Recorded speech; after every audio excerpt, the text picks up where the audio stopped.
మనగలగడమే కాకుండా అభివృద్ధి చెందడం అనేది చరిత్రలో చాలా అరుదైన విషయం. ఎందుకంటే మనం చూస్తూనే ఉన్నాం, ఎన్నో సంఘాలు పుట్టుకొస్తున్నాయి, కనుమరుగైపోతున్నాయి. కానీ పీడిఎస్యు దాని త్యాగాలు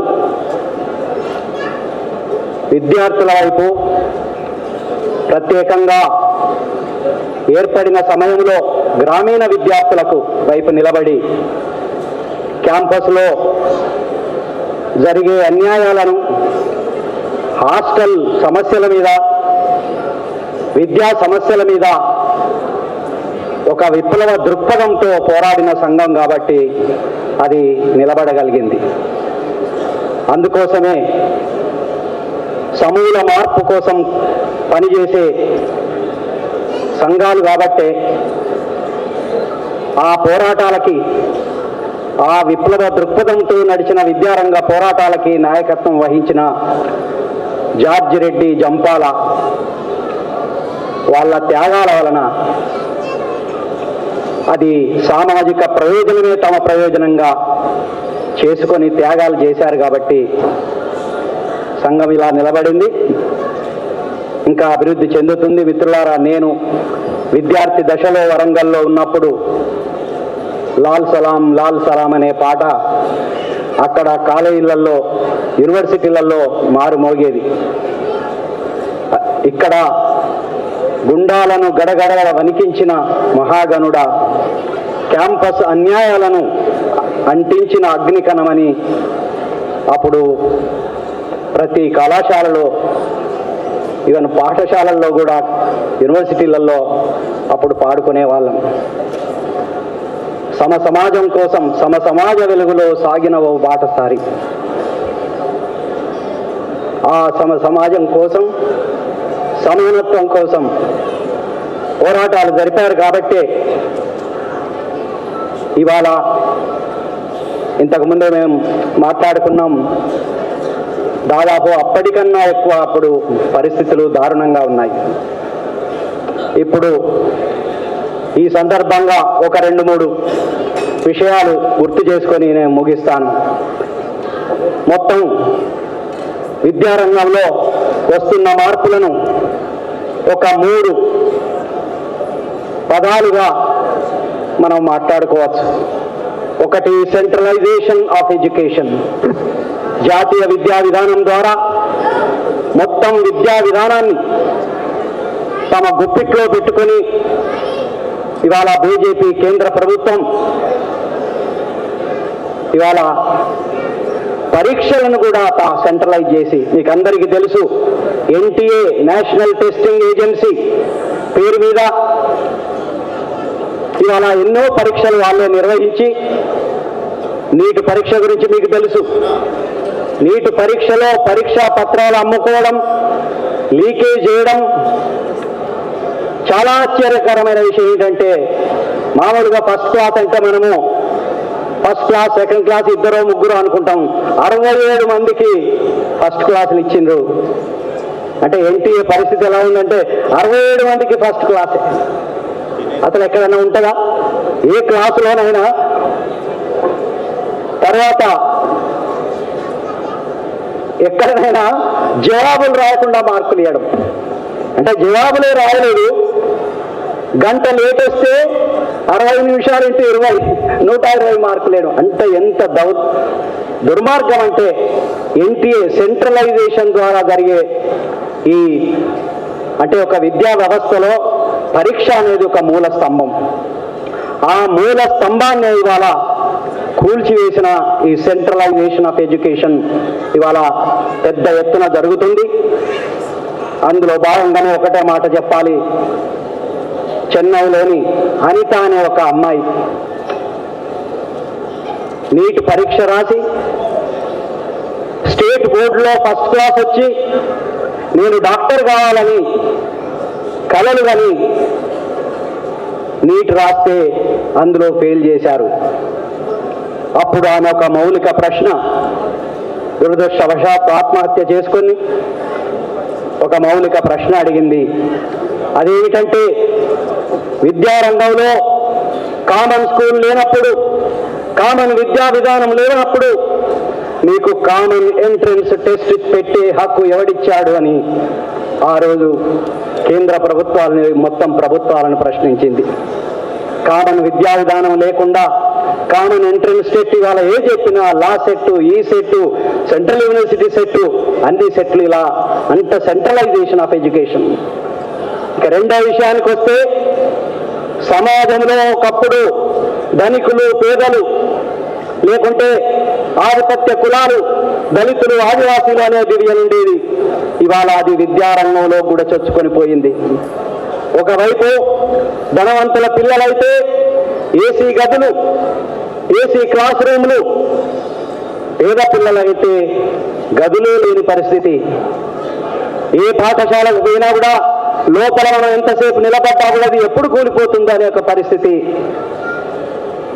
వాళ్ళకైతే, ధనవంతులకైతే గ్రీన్ బోర్డులు, డిజిటల్ బోర్డులు. ప్రభుత్వ పాఠశాలలకు వస్తే అసలు బోర్డులే లేవు, గోడకు నల్ల రంగేసి వాళ్ళ పాఠాలు చెప్తున్నారు. అంటే ఇంతటి అసమానతలు అవసరమా ఈ దేశంలో?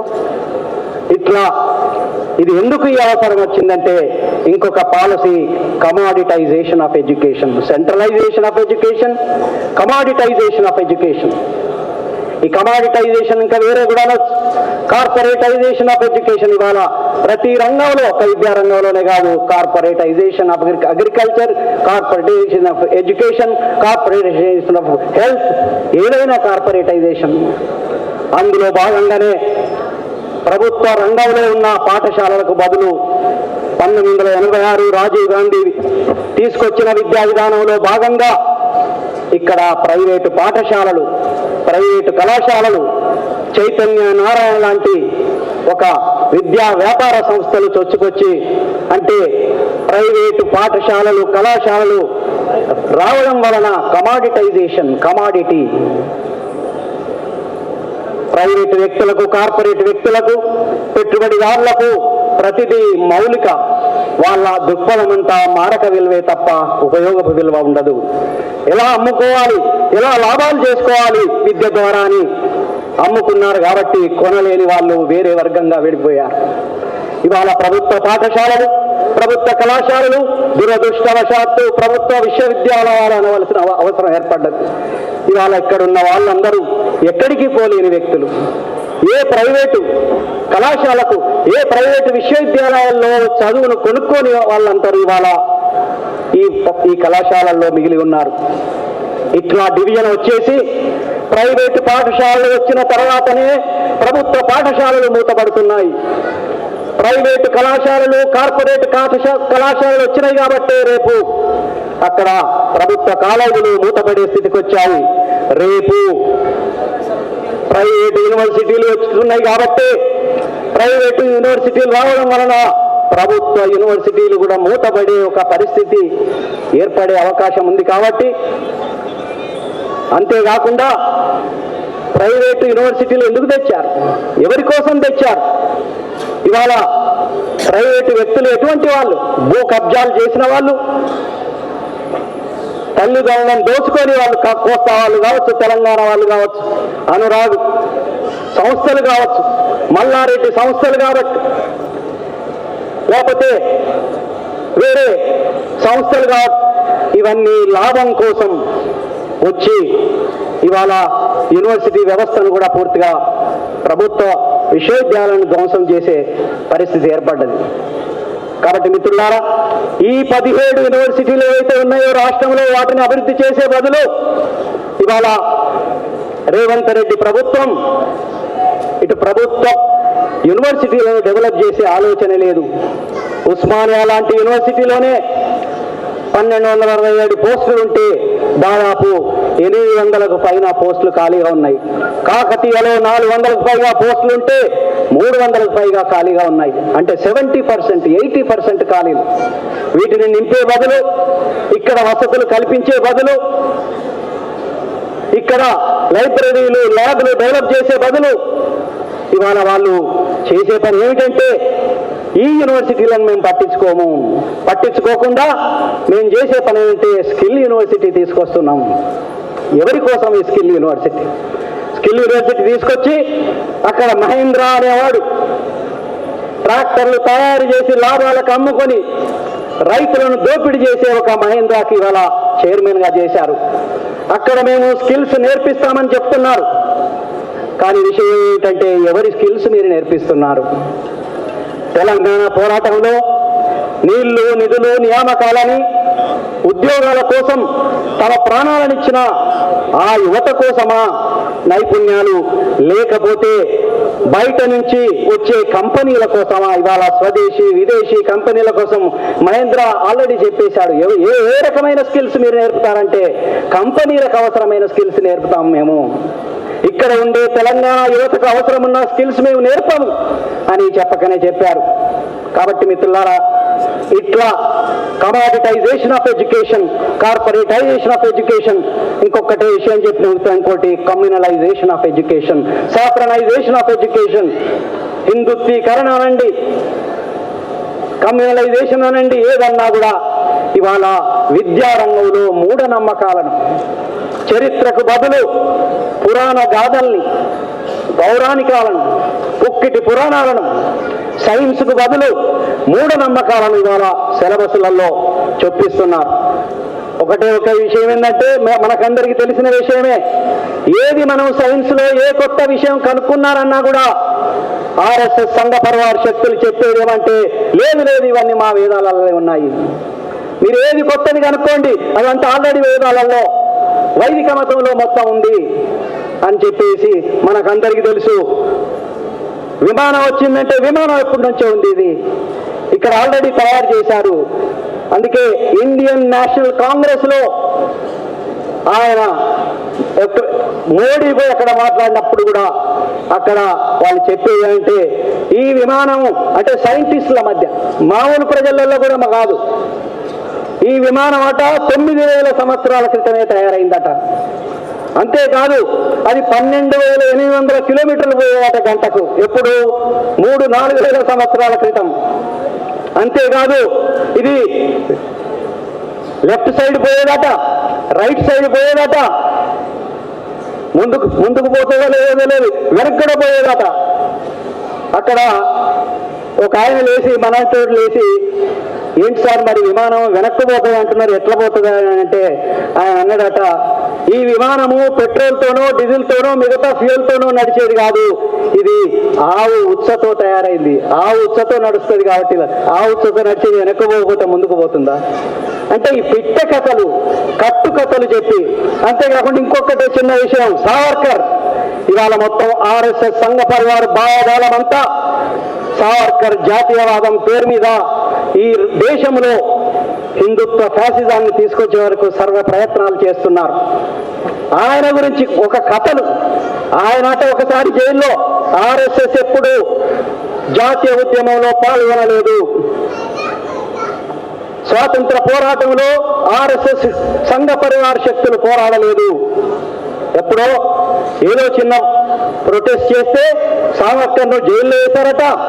అయితే అక్కడ కూడా వాళ్ళు చెప్పేదంటే ఆయన జైల్లో ఉన్నప్పుడు కూడా రాత్రి ఒక పక్షి మీద కూర్చొని దేశమంతా తిరిగి మళ్ళా తెల్లవారే ముందే మళ్ళా జైలుకు పోయాడట. ఎవరైనా నమ్ముతారండి? అంటే ఒక పక్షి మీద కూర్చొని దేశమంతా తిరిగి వచ్చాడు అని 8th క్లాస్ టెక్స్ట్ బుక్ కర్ణాటకలో టెక్స్ట్ బుక్కుల్లో రాసి ఇవాళ విద్యార్థుల మెదల్లో విషయాన్ని నింపుతూ, మూఢనమ్మకాలను నింపుతూ, ఎందుకంటే రేపు ఫ్యాసిజానికి కావాల్సింది ఏంటంటే అన్క్వశ్చనబుల్ లోయాలిటీ, ఏది చెప్పుతే అదే వినాలి, మేం చెప్పిందే సత్యం.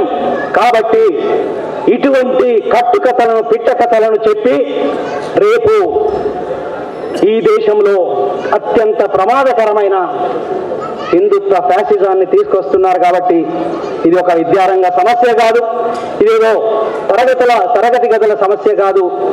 ఈ మార్పులకు వ్యతిరేకంగా మనం అందరం కలిసి పెద్ద ఎత్తున పోరాడాలని, మనం అందరం కలిసి పోరాడదామని చెప్తూ ఇంతటితో సెలవు తీసుకుంటున్నాను.